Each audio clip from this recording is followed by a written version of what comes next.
Uulitin ko sinabi ko. Wala akong pakialam sa desisyon mo. At gusto mo matuwa ako? Ano nakakatuwa doon?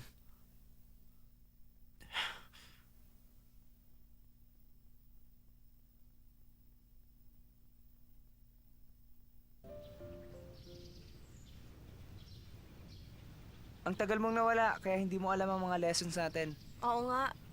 Ang baba nga ng mga grades ko. Ang dami ko na-miss na lessons, lalo ako nahihirapan. Gusto mo ikuha na lang kita ng tutor? Nang tutor? Oo. Yung tulad kong mahirap na nagtatrabaho, tapos ako magpapa-tutor? Ay, oo nga. Sanchay, tayo na. Ihahatid na kita. Ha? Huwag mo na siyang ihatid. Ako na mag-ahatid sa kanya. Normal lang naman na ihatid ng lalaki. Ang gusto niyang babae, di ba? Bakit ganyan ka magsalita ngayon, ha? Lay, tahimik ka lang naman dati ah. Bakit ngayon nakikipagbiruan ka na? Marami ka na-miss, kaya nag-request ako sa mga professors ng notes. Tayo na. Naisip ko na kailangan mo ngayon ng magtuturo. Bakit tuturuan mo ako? Paano, Shinga? Mauna na ako. Bye-bye. Ha?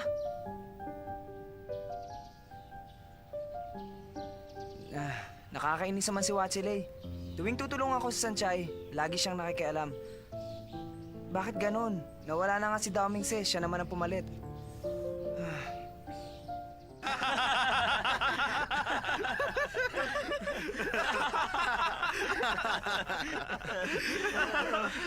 Hindi ko kaya yun. Ikaw magagawa mo yun? Kaya niya yun. May sumo pa. Sige na. Sige na, tawagan mo na sila eh.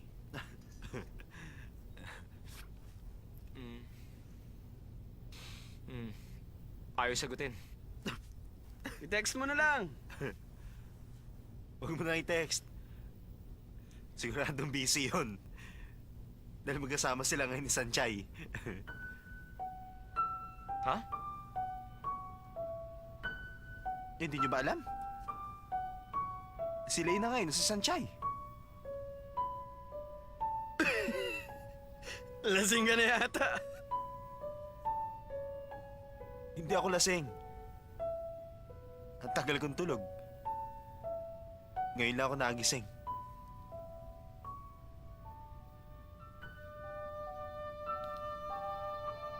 Ano ba to? Ganun talaga. Ano sabi sa'yo ni Lay?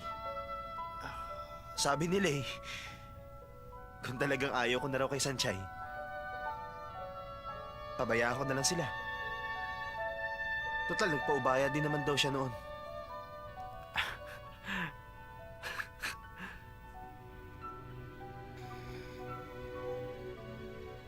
Anong balak mo ngayon? Wala akong balak. Wala na akong pakialam kay Sanchay. Talaga?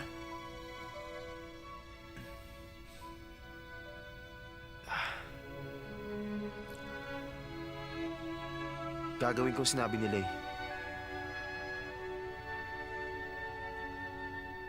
Good luck sa kanila. Kung nakita niyo lang si Lay habang sinasabi niya sa akin yon. Seryoso talaga. Ang totoo, gusto kong tumawa. Bakit ba masyado siyang seryoso doon?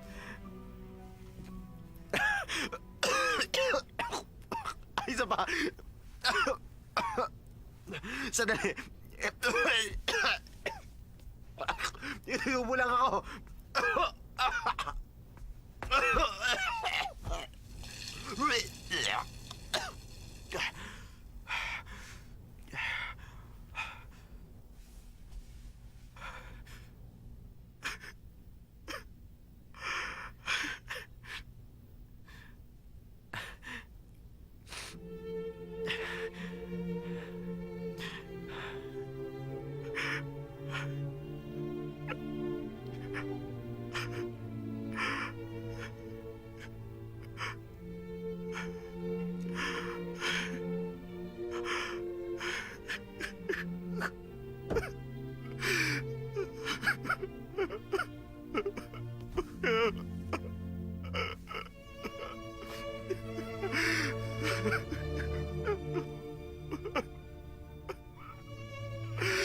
Lay,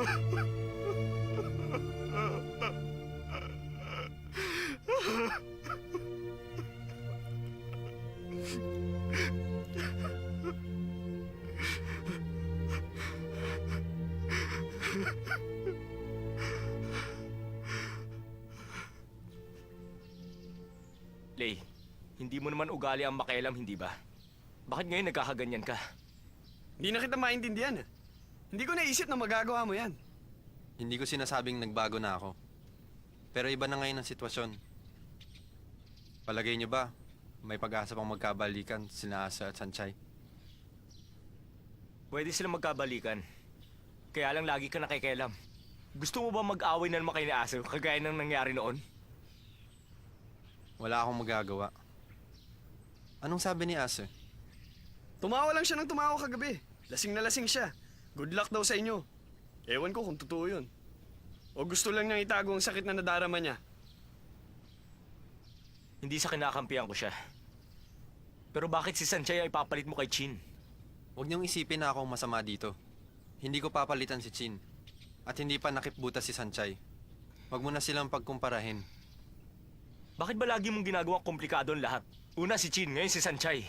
Ang masama nito, dati sina Aso at Sanchay. Tama ang sinabi mo. Dati sila Asa at Sanchay. Pero hindi na ngayon. Sa halip na sa akin kayo magpaliwanag, bakit hindi si Asa ang pagsabihan nyo? Walang makakatakas sa katotohanan. Tanggapin na lang niya na wala na sila.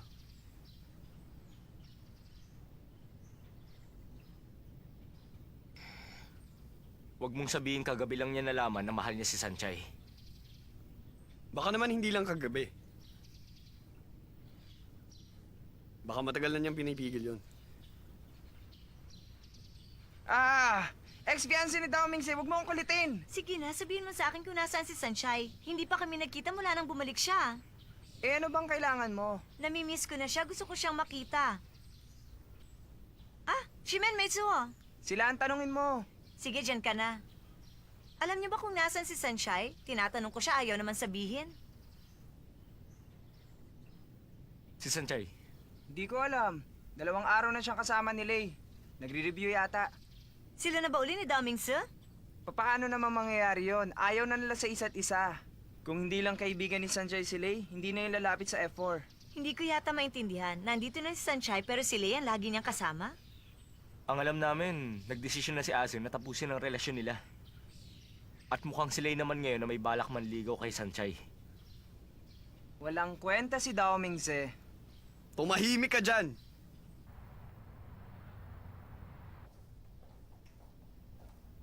Asa makinig ka sa akin. Baka nakipag-iwalay siya dahil meron siyang problema. Problema? Sawang-sawa na ako sa usapang ito. Mapapatawad mo bang isang nagkamali dahil sa may problema siya? Hindi ko matatanggap yun.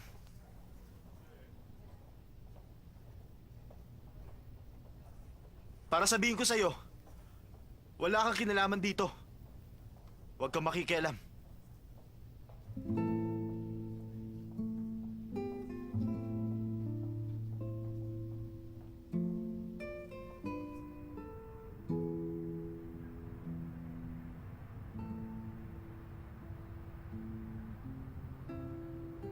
Oy bata, baka gusto mo ng kape. Masarap magkape habang nakatambay.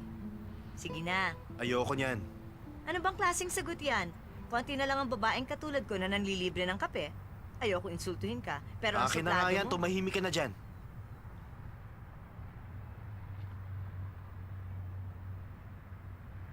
Alam mo ba, ngayon ko lang naranasang magkape sa labas. Ang sama naman ang lasa ng kapeng ito. Paano ba nila ito ginagawa? Ang pait naman.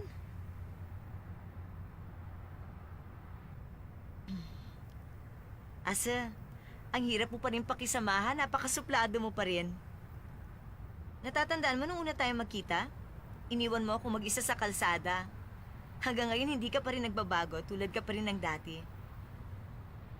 Pero, normal lang naman daw yan. Dahil iba ang kapaligiran na kinalakan natin. Iniisip natin okay lang ang mga ginagawa natin. Pero sa ibang tao, hindi pala yun magandang tingnan. Kaya ngayon, tayo tuloy ang nasasaktan. Huwag mong sisihin ang sarili mo. May mga bagay na hindi natin mababago. Bakit kayo mga babae lagi maraming dahilan? Para lang nakatakas sa isang relasyon? Hindi ba pwedeng simple na lang?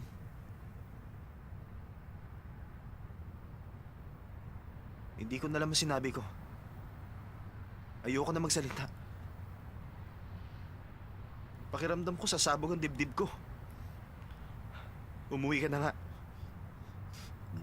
Sir, huwag ka naman ganyan. Nandito naman ako.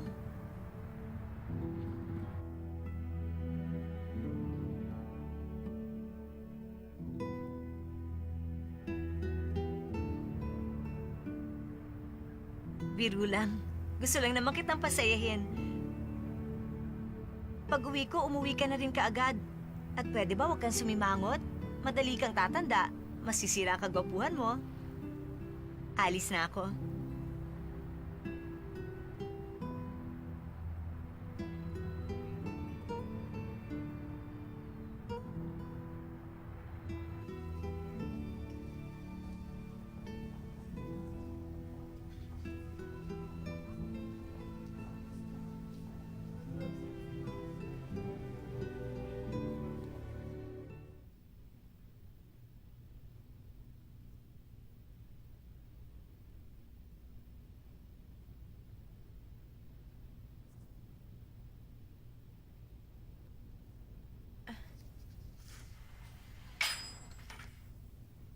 Bakit nandito ka?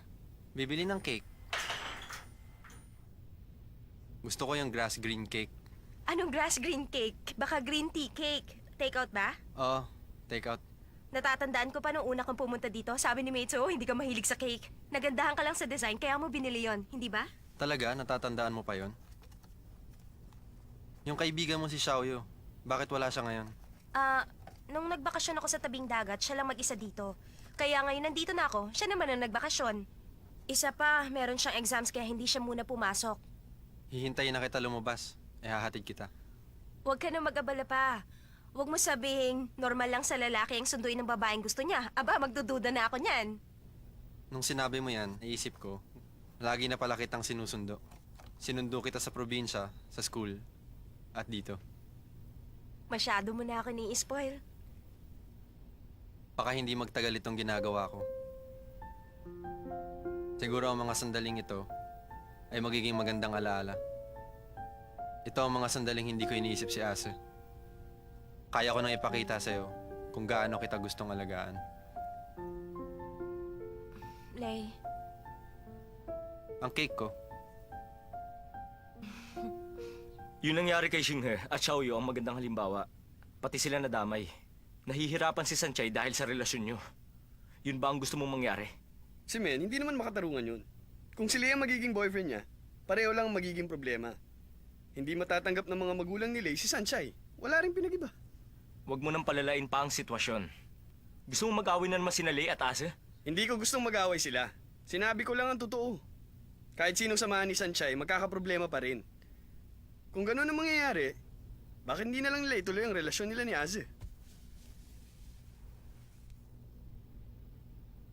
Ayoko masira na naman ng F4. Nalimutan mo na ba nangyari noon? Ase, tanggapin mo na wala na kayong dalawa ni Sanchay. Yun ang totoo. Huwag mong pahirapan ang sarili mo. Tama na! Tumahimik na kayo! Ayoko na makinig! Aze,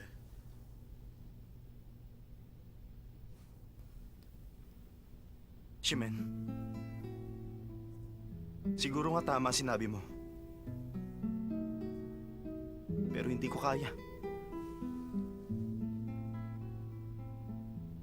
Hindi ko gustong pahirapan ang sarili ko. At hindi ko sinira ang buhay ko. Dahil ang alam ko lang, pag nawala si Sanchay, Hindi ko na kayang mabuhay.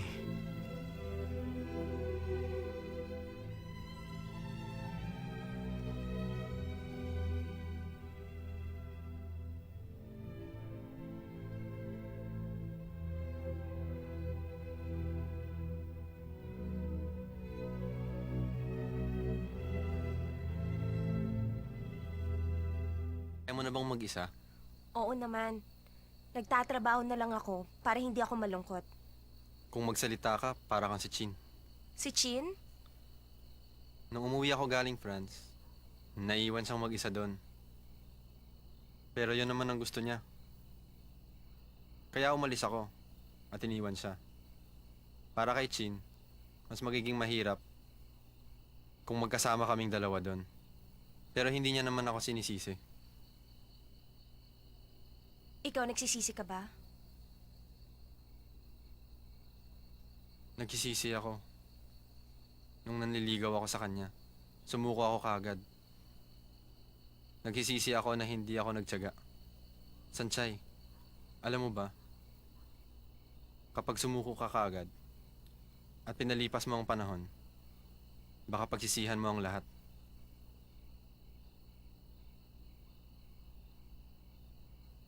Nilalabanan mo ang sarili mong damdamin para kay Ace. Balang araw pagsisisihan mo yan.